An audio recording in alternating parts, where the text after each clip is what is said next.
What happened? What are you doing in the middle of the funeral? This is bad. Look at this note. I ran out of the funeral home in a panic during my mother-in-law's funeral. My husband, startled, chased after me. I showed my husband the note I found in my mother-in-law's hand, and he was surprised too. We would soon call the police. My mother-in-law and I had been close, as if we were a real mother and daughter, before my husband and I got married. My mother-in-law was very special to me, because I had lost both of my parents. I'm very happy that I married my husband, whom I love, but I'm also very happy that I became accustomed to my mother-in-law. Then, my mother-in-law suddenly passed away. She fell from a balcony. During her funeral, I held her hand in the coffin and found a note with the most frightening thing written on it. I am Jane, and I'm 30 years old, and I have an office job. My husband Mike is 2 years older than me and works in sales. We were both students in the music club at the same university. We only talked occasionally during our college days because we both were in relationships. My husband is a very good singer and writes wonderful songs that cheer us up when we listen to them. The band in which my husband sang was the most popular in the music club, and I think it was at the level where they could have gone pro. I remember that I looked up to my husband and felt a little sad when I heard that he was going to quit the band and get a regular job after graduation. A few years after graduating from college, I went to a live music club to see a band I liked and happened to run into him again. We were both there alone, and we had a lot to talk about after a long time, so we ended up having dinner together after the show. We had dinner together after the concert, and there was no end to our conversation, so we decided to go to karaoke. Mike's singing voice was as beautiful as it had been back then. I was happy to know that he was continuing to play in a band while working.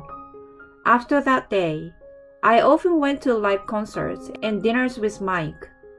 No matter how many times we went, we always had a lot to talk about, and before we knew it, it would already be past midnight. We had known each other for a long time, and we liked the same bands, but I didn't think we would have such a good rapport. Mike seems to feel the same way, and we started dating a few months after we met again. After I started dating him, I was so happy every day. Of course, I enjoyed seeing Mike every day, but I also enjoyed going to the occasional live concert where his band performed. Mike introduced me to his mother, who had come to see him perform for the first time of many times. "Hello, I'm Jane, Mike's girlfriend." I nervously introduced myself. "You don't have to be so nervous. I've always been sad being at the concert alone. I'm glad you're here," my mother-in-law said and shook my hand. My mother-in-law had a wonderful smile and looked so young that I couldn't believe she had given birth to Mike. She didn't look out of place in a live music club full of young people. Afterwards, we had a lot of fun talking about today's concert. Although our age gap was quite large, I felt as if I was talking to someone my own age, and we quickly became friends in just one day. We exchanged contact information that day, and my mother-in-law and I started going to see Mike's live concert together. We sometimes had dinner before or after the concert, and I looked forward to that because she knew many good restaurants. My mother-in-law would smile at me as I ate deliciously. Even if I left Mike, I was so fond of my mother-in-law that I wanted to continue my relationship with her. 3 years later, we got married. I was so surprised and happy that I couldn't stop crying when my husband proposed to me from the stage during one of his concerts. I looked at my mother-in-law, who was standing next to me. "I'm so happy that Jane and I are going to be a family. I'm so glad." she said with tears streaming down her face. I laughed when I saw my mother-in-law crying more than me. I have been without a mother for as long as I can remember, and my father died of illness right after I graduated from college. I have no siblings, so I have no one I can call family. I was so happy, not only to be married, but also to be a family with my husband and mother-in-law whom I love very much. Soon, I started living with my husband and mother-in-law. My father-in-law apparently passed away a few years ago due to illness. My mother-in-law quit her job to take care of my father-in-law and now works part-time at a shopping center several times a week. I had only met my mother-in-law outside the house, so I discovered many new things about her when I started living with her. First of all, she's a very good cook. She's very skilled and makes dishes every day that are restaurant quality. She told me that her hobby is to go to many good restaurants and study cooking every day. Another thing is that she lives a very healthy lifestyle. She gets up early in the morning to go running, stretches carefully every night, and go to bed at 10 p.m. I thought my mother-in-law's usefulness came from her daily efforts. I have always loved my mother-in-law, but living with her every day has taught me a lot about what I need to learn from her. I've become a better cook, and although not as good as my mother-in-law, I've unknowingly lost a lot of weight that I hadn't lost in a long time because of my healthy lifestyle. Since we got married, a lot of great things have happened. I'm so happy every day. I have nothing but gratitude for my husband and mother-in-law. My husband and I have been able to be like lovers, just as we were before we got married. He sang to me at home sometimes, and I was happy to hear my husband singing anytime. When I would cook dishes modeled after my mother-in-law's, Jane, this is amazing. It might taste better than my mom's. he would compliment me like so. No way, your mom is the one who taught me. When I say this, no, this is your skill. You've got a good sense for cooking, my mother-in-law would say as she laughs. 3 years into our marriage, we were still happy. We never had any fights, and we lived a peaceful life. One day, however, the atmosphere in the home changed when my sister-in-law suddenly returned home. My sister-in-law, Amelia, is 5 years older than my husband. I couldn't believe that she was family with my always cheerful mother-in-law and husband, since she had an overbearing personality. We invited her to our wedding, but she refused. So this was the first time I met her. She had been married and a housewife, but she was divorced and had suddenly returned home. She did not tell my mother-in-law and my husband in advance about it, and they were surprised to see her. I'm going to live here from today. Would you clean up my room? My sister-in-law said coldly to me as I was about to greet her. I was off work that day, so I did as my sister-in-law told me and cleaned up her room, which was in a state of storage. My husband and mother-in-law said they would talk to my sister-in-law. For the first time since we got married, there was a sense of discomfort in the home. As I was cleaning up, I was listening to the conversation. I don't mind you living here, but you have to work and put money in the house. Don't cause trouble for Jane, my mother-in-law said. I know that. Mom, you're always so annoying, my sister-in-law retorts. Sis, don't talk like that. If you're going to live here, you should let us know in advance.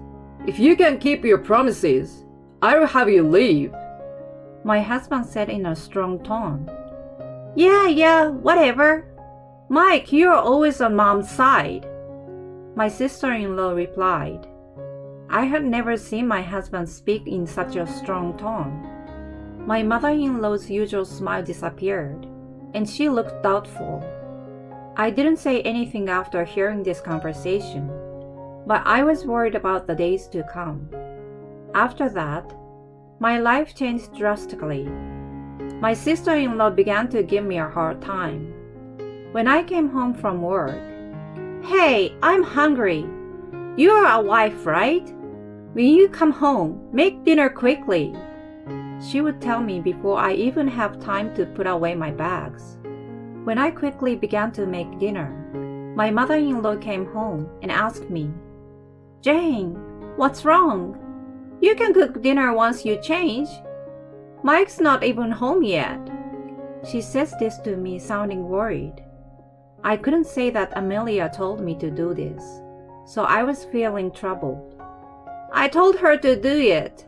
She's a wife, so it's natural for her to do this. Mom, you're being too easy on her," my sister-in-law said without a trace of apology. "What's natural? If you ask me, it's only natural that you, who isn't working yet, should be the one to cook. Are you looking for a job in the first place?"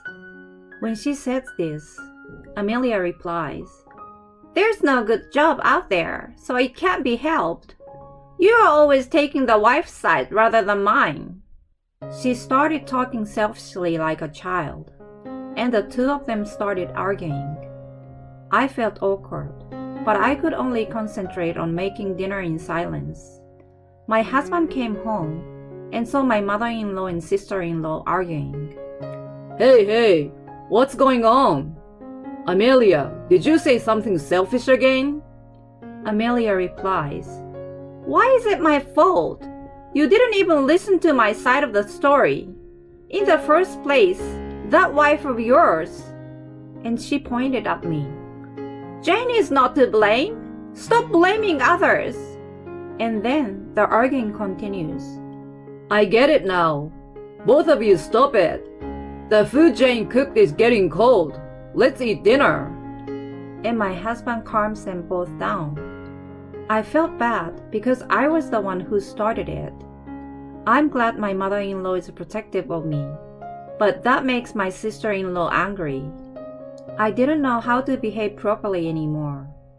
After my sister-in-law went back to her room, "Jane, I'm really sorry. If she says anything to you, you tell me right away." "Jane, I'm really sorry. My sister has always been like that," they told me. After that, my sister-in-law would give me a hard time, and there were many times when my mother-in-law would defend me, and they would end up arguing. Each time, my sister-in-law would say, "I can't believe you take the wife's side instead of your own daughter's." I think my mother-in-law is not only taking my side, but she's angry with my sister-in-law because she's the cause of the problem. But it hurt to hear her say that. And when the two of them argue, my husband gets angry too. It got to the point where there would be a fight at least once a day. My sister-in-law says she's looking for a job, but there's no sign of her starting to work at all. She does not do any housework and spends most of the day in bed or on the couch looking at her phone. My mother-in-law, who used to smile and look so young every day, seems to have aged a little since my sister-in-law came back. I wonder if she gets tired of arguing with her. My husband has stopped singing at home. He hasn't performed at any live concert recently. It seems that the happy days we used to have just a few months ago were just a dream. A few days later, while I was at work, I received a phone call from my husband. My mother-in-law had fallen from the balcony and had to be rushed to the emergency room. Since we live on the 5th floor, I was so worried about my mother-in-law that I left work early and headed for the hospital. However, by the time I arrived at the hospital, my mother-in-law had already passed away. The atmosphere in our home had been bad recently, and I didn't have as many chances to enjoy talking with my mother-in-law as I used to. I couldn't stop crying for a long time, thinking that there were so many things I wanted to talk about and do with her. My sister-in-law was at home when my mother-in-law fell off the balcony. I wondered for a moment, could it have been my sister-in-law? But I tried not to think about it, because even though we weren't close, I knew she wouldn't go that far.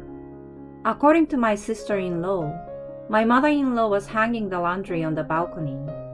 My sister-in-law said that she heard a loud noise as she was lounging around as usual, and when she went to the balcony, she couldn't see my mother-in-law and called the police. My sister-in-law was crying as she spoke. We then made arrangements for the wake and funeral. My husband made most of the arrangements, but the time passed in a flurry as we dealt with many relatives and acquaintances of my mother-in-law. Surprisingly, my sister-in-law was also very cooperative and did a lot of work. I decided to concentrate on sending my mother-in-law on her way during the funeral. At the end of the funeral, I said goodbye to my mother-in-law in the casket. As I recalled everything that had happened to my mother-in-law from the day I met her until now, I was filled with many thoughts and feelings. With tears streaming down my face, I took my mother-in-law's hand for the last time and found a small piece of paper in her hand. When I took it out, it looked like a torn piece of a notepad. Curious, I looked inside the note and was astonished. I couldn't stop shaking at the sight of the dreadful note and ran out of the room. People in the hall were looking at me with a buzz. As I was outside crying and shaking, my husband came after me. What happened? What are you doing in the middle of a funeral? My husband seemed angry. Of course he would be. I just ran out in the middle of a funeral. With trembling hands, I showed him the note. This is bad. Look at this note. The note in my mother-in-law's hand read, It's Mom's fault for always taking the wife's side. If you had taken my side, none of this would have happened. Your favorite wife will be next. And it was written in my sister-in-law's handwriting. It was like she was saying she did it. It's not conclusive evidence, but it might be something. Just imagining how she must have felt writing such a note was terrifying. I was afraid to even look at my sister-in-law's face. All I could do was run away. But, What the hell is this? I'm going to go talk to the people in the hall, so wait here. my husband couldn't hide his emotions, but he knew he had to be firm, and he handled it calmly. Jane, it's okay. I'm with you. We'll get the police to do something about it. It's better for Mom.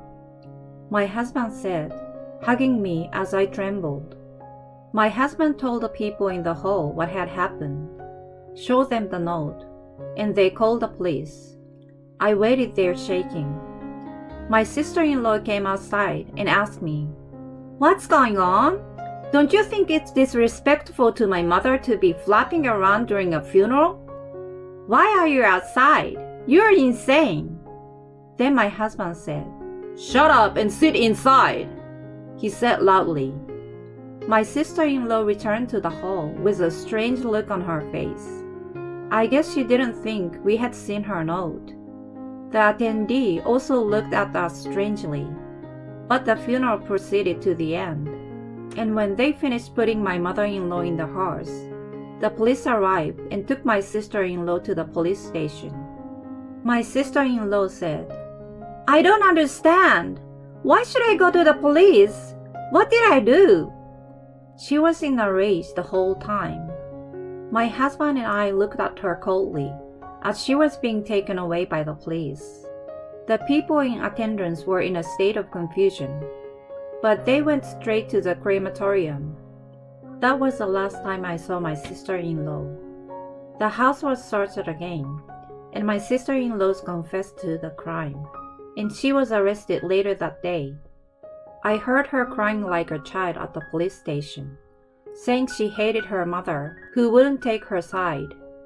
They found sleeping pills in her room, which Amelia mixed into my mother-in-law's drink, and then instructed her to dry the laundry.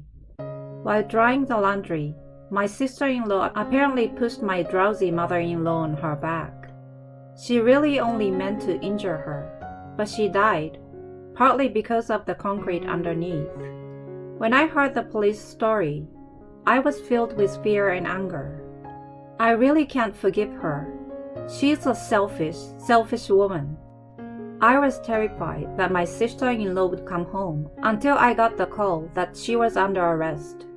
When the news of her arrest came, my husband and I were relieved. Then a criminal trial took place, and my sister-in-law was found guilty.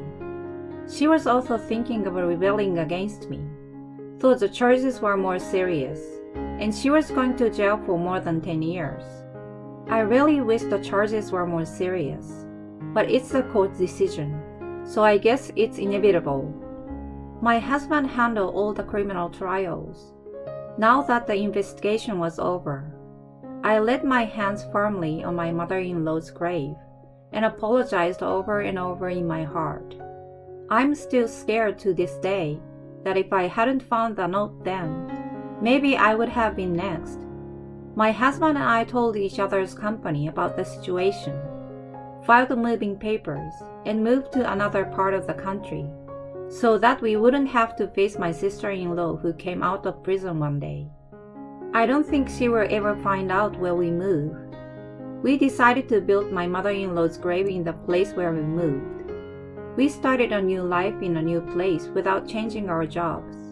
To be honest, I haven't completely recovered. There are days when I remember my mother-in-law and cry. Still, my husband and I decided to look forward to life little by little. Whenever I feel down, my husband sings to me.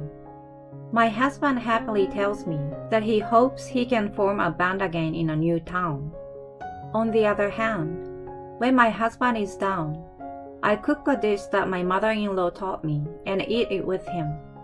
In this way, we encouraged each other and gradually moved forward.